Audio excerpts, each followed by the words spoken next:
So it's all to play for still. I think so. Do you want to bet against us?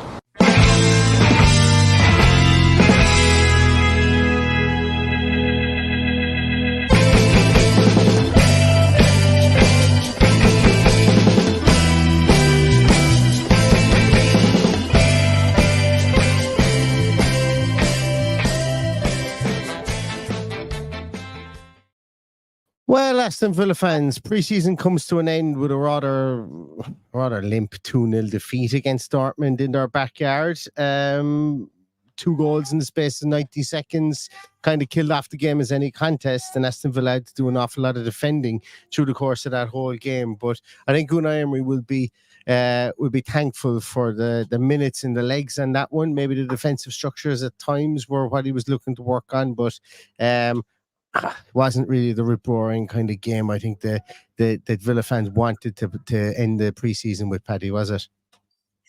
No, and I kind of hoped, when you've got over 81,000 people in the stadium, that there would be a little bit of singing and a bit of atmosphere, but you could hear our few thousand in the corner. Fair play to them.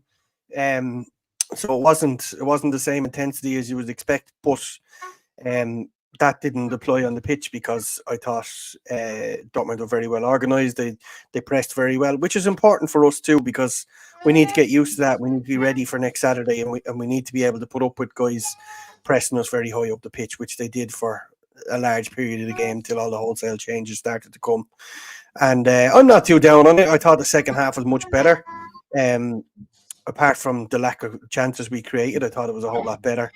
Some naivety in the goals, the penalty going to ground like that, you're always running the risk whether you catch him or not. Camera angles weren't great, which was a bit of a pain in the arse, but hard to tell whether there was much contact in the penalty. John McGinn gives the ball away then on halfway, where he just picked the wrong pass and it was intercepted. As a result, they go down the other end, and that's where the goal comes from, albeit that Lautaro should have dealt with it. But like, they're two teams that were, they were having a pop off each other. I thought the referee was too fussy one way. As a result, they got every fucking decision that was going. They got it, and then when stuff was going our way, it just didn't happen. So yeah, it is what it is. It's we're here heading into a huge season. I'm certainly not going to be too down on it. Again, we've come out of this with what looks like no injuries, so we should be going into a relatively clean bill of health heading into the season ahead. Obviously, with the long-term injury that we still have to Boubacar Kamara and Tyrone Mings, but other than that, everything looks rosy in the garden. Rosy in the garden off the pitch anyway.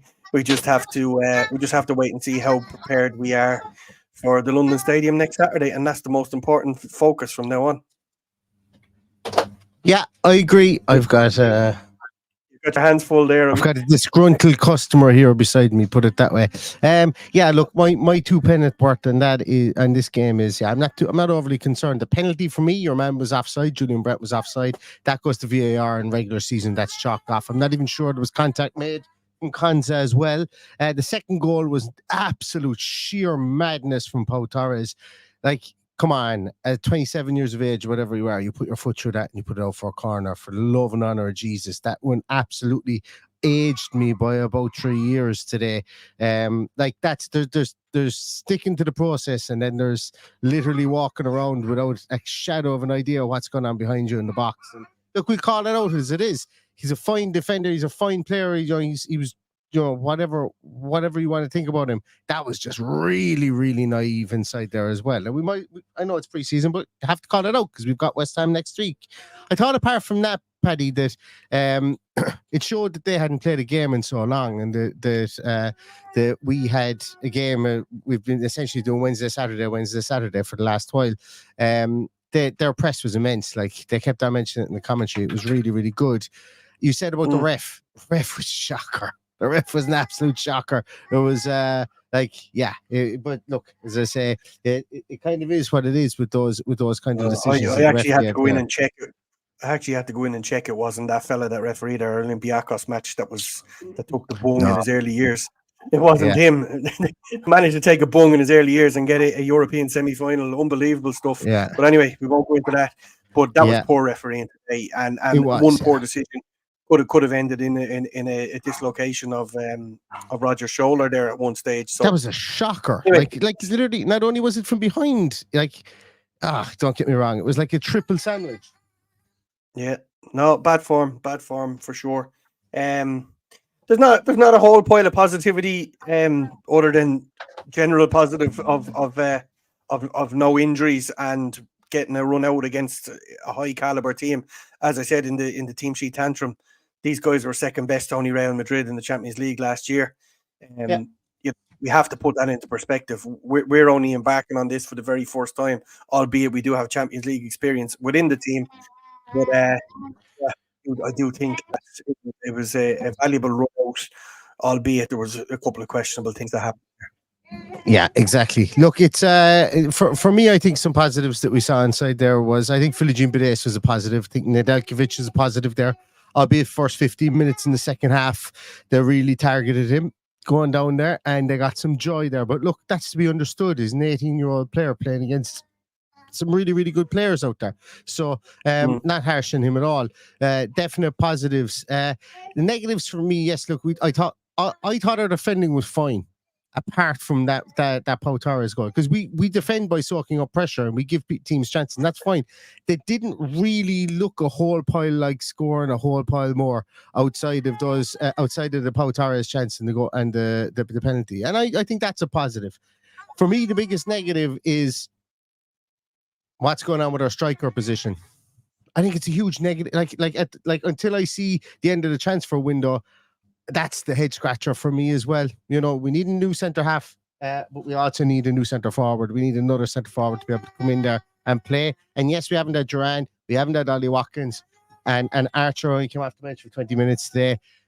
I think we kind of need to knock the head on, and it's not because he played poorly, but I think Morgan Rogers is better out in the left at the moment. They're playing as the 10 position. We're going into West Ham next week. I just like to see a small bit more fluidity in the central striker position. And look, Ollie Watkins is going to bring us that, but we'll see what comes over the rest of the transfer window as my child is climbing out of his side chair. Fully agree with you with the striker part. I have no doubt in my mind that we will see Ollie Watkins sooner rather than later, but we will see Morgan Rogers make improvements in his game so that he can play that position as a lone striker. He's probably the best of what's available. Cameron Archer came on, got his chance, ran at the goalkeeper, and I felt he pulled out of the challenge at the end. Now, people might say that I'm being harsh. I just felt he could have at least tried to kick the ball there. I understand it's pre-season, you don't want to hurt anybody, you don't want to hurt yourself, but he was there to make a name for himself, and he didn't do it for himself today. And I think if he'd have stuck that away, or at least made a genuine attempt to stick it away, then we'd be looking at a completely different picture. But It was unfortunate. But like I've said it before, and I'll say it again, he's done nothing yet to prove to me, other than his few goals for Sheffield United, that he can be a Premier League striker. So we're heading into what we hope is going to be another push for European football next season. So we're going to need to be on it from the start, and being on it from the start is not playing Cameron Archer up front, or indeed playing Morgan Rogers up on his front just yet, because he needs a little bit more training, and I've no doubt that Unai Emery can do it for him, just not yet. So I totally agree. There probably needs to be a striker coming in, or address the situation with Duran. So we've gone through a whole pre-season now without seeing Duran, so that doesn't look good, but we'll just have to wait and see this week. Exactly. Yeah. And like as I say, bar 2 minutes, this game was a 0-0 draw. Bar 2 minutes. I know Dortmund had loads of the ball. I know they pumped balls into our box, and I know they own possession. But that's what Villa did last season. Villa soak up possession. They've done it under Unai Emery the whole time. So that to me isn't concerning at all in the slightest. The concerning part is the fact that we can see the 2 goals in 90 seconds, and then the creativity up top. We had what got us to where we were last year was when we got those chances, we took them on the breaks. We hit teams in the breaks, and we stuck the knife in when we had our chance. yes, this is only preseason, and look, Cameron Archer hits that one 5 yards wide. That's fine. The goalkeeper did really well at the start to stop that. Jacob Ramsey's header, I think the goalkeeper does really well to save that in the first half. Yeah. And then obviously Cameron Archer pulls out of it in the second half. I don't know, does he pull out of it? Like, I don't want to see him drive straight through the goalkeeper there either. But you know what I mean? You know, it's one of those. If you do, I think he genuinely needed to. I think he genuinely needed it to show his ambition, and he needed to score a goal. So it did annoy me that he didn't do it. But there's not much we can do about it at this stage. No. I'm pretty sure that the coaches will have a word with him about it. Yeah, well, look, I say, look, but it'll be more a case of why didn't you do it? It's a case of this is what I want you to do in future, I think.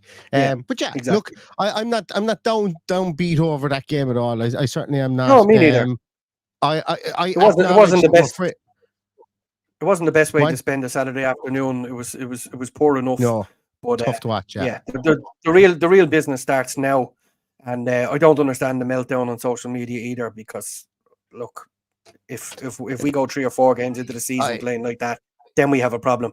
But for now, it's just it's white noise for me, and I've turned it off. Yeah. So my overall opinion is that, look, we've not had our first 11 out on the field at all this preseason. A lot of teams will be able to say the same. With regards to meltdowns on Twitter, everybody can fan how they want. I'm 4 or 5 years saying that I'm not here to convince somebody that they're fanning the wrong way or that their opinion is wrong. I'm just here to give my opinion, and people can agree with it or disagree with it. And from my point of view here, I'm certainly acknowledging that we need to tighten up at the back, and we do need bodies at the defensive positions. And with that brings its own difficulties, because we might be bringing in a centre half now that needs to get up to speed with the centre half pairings that we have already, bringing in a right back potentially that will need to get up to speed with it with things. You know, we are where we are, FFP related and so on and so forth. You just have to acknowledge both ends, the top end and the back end of the field, are probably where we have issues. Midfield looks a bit more coherent for me at the moment. I'm enthused by what I see out wide, and look, we'll see what happens in the rest of the transfer window. This guy, I'll tell you who would have, like, this guy is worse than any Twitter beside me. Giving out to me like mad. Baby for podcasters. Yeah, absolutely. I don't know, Paddy, have you any parting words? No, other than, look, it's not the finished article. We absolutely know that. You know, changes were made that wouldn't ordinarily be changed as well. So on both sides, for them too. So you can't read too much into this. We've just got to wait and see how we go at it next week, and that's going to be the real telltale for the future. The players are there. There's 1 or 2, as you say, needs addressing. If that's Hermoso in for Torres, or Hermoso and Torres, whatever way that lines up. But I think we're fairly stacked all around the squad. Apart from, as you said, we probably need a centre half. We might need a right back. We might need a striker. But a lot of love in the comments there for Costa Nedeljkovic. Yeah, I'd be inclined on that way. A couple of stray passes, one particular long pass which put us under pressure. But other than that, absolutely rock solid. Not diving in, which I loved on a couple of occasions where the temptation would have been, which we saw Konza do for the penalty. So there's obviously an older brain in that young head. So fingers crossed, we've got a really good guy there now that has learned a lot from his season of big boys football on loan. Yeah, I think so for sure. Massive positive. And Lamar Bogard, massive positive as well. Huge positive. Comes on today, looks really sure on the ball. Yeah, I think of all the young lads that have got a chance and have got an opportunity, I think he's grabbed it with both hands. Himself and possibly Joe Gauchi. I think Joe Gauchi has played himself into the number two goalkeeping position now. Yeah, so there's so much, there's positives as well as the negatives. So let's not be too harsh on ourselves. It's pre-season. It's not full tilt. Yeah. The main work and the main body of what we're going to see is going to come this time next week when we're at half time against West Ham. So fingers crossed, all that changes and we're a much more positive mood by then.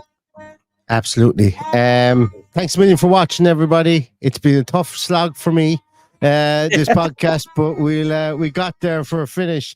I wouldn't mind. He's only 18 months. Count like when he's 6 or 7, he's going at like he's here and he's throwing stuff at me through the whole lot of the podcast. That's why I'm getting off my chair half the time, is to try and pick the stuff up that he's firing off my legs and stuff like that. So Football Hooligan 101 is happening here beside me. It's like I don't know, he's like a Warsaw fan. Anyway, I'm gonna leave it at that, everybody. Thanks so much for watching and for listening. We will be back with any news that breaks, and obviously big week coming ahead, I think, transfer wise, and also getting ready for West Ham. But as always, thanks a million for your support, and thanks for everything you do. Thanks from me, from this loudmouth here beside me, and from that loudmouth across the way here.